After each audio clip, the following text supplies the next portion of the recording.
I'm the orphan girl adopted by the Moretti family, which was the biggest mafia family on the East Coast. The current Don Grayson Moretti was my best friend growing up. At a family banquet, somebody slipped him an aphrodisiac, and I slept with him. Good news, the experience was incredible. He was absolutely massive, and we went at it 8 times in a single night. Bad news, I'm pregnant. He's just put out a massive bounty, ordering every man he has to hunt down the woman who vanished from his bed a month ago. The Moretti family has eyes on every street in New York. Not even a rat can dig a hole without him knowing. I forced my face into something calm and clapped him on the shoulder. Gray, that girl from that night. Did you find her? What are you going to do? Grayson let out a cold laugh. Break every bone she's got.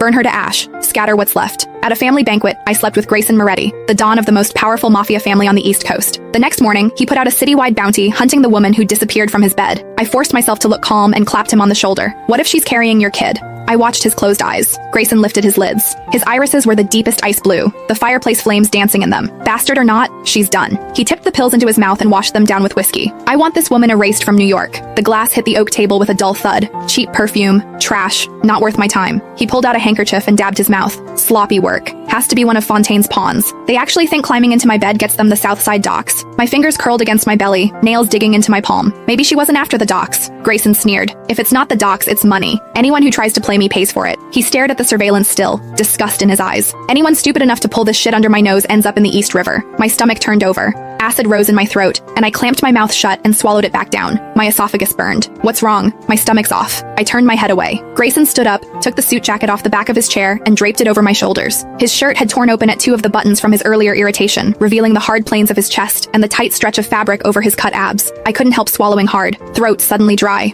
I couldn't help but think back to that night. I bit down hard and shook the image out of my head. Survival first. The nausea passed. I clutched the edge of his suit jacket. His gaze traveled down my face and stopped at my feet. The back of my right heel had been rubbed raw by my shoe, and blood was seeping into the leather. Grayson pulled out his phone and called Ryan, his right hand. Bring a pair of size 5 flats to the parlor. Soft soles. 3 minutes. A warmth bloomed in my chest. Was he worried about me? He hung up and dialed another number. Mia, come pick her up. Take her to the family doctor for a stomach workup. Give her 2 weeks paid leave. I don't want to see her face for a while. Mia's voice came through faintly, asking what was going on. She looked sick. It's annoying me. Right. I needed to lock in what I already knew about this man. He was cold-blooded, and he didn't go soft for any woman. Ever. Grayson hung up. Ryan came in carrying a shoebox and set the flats by my feet.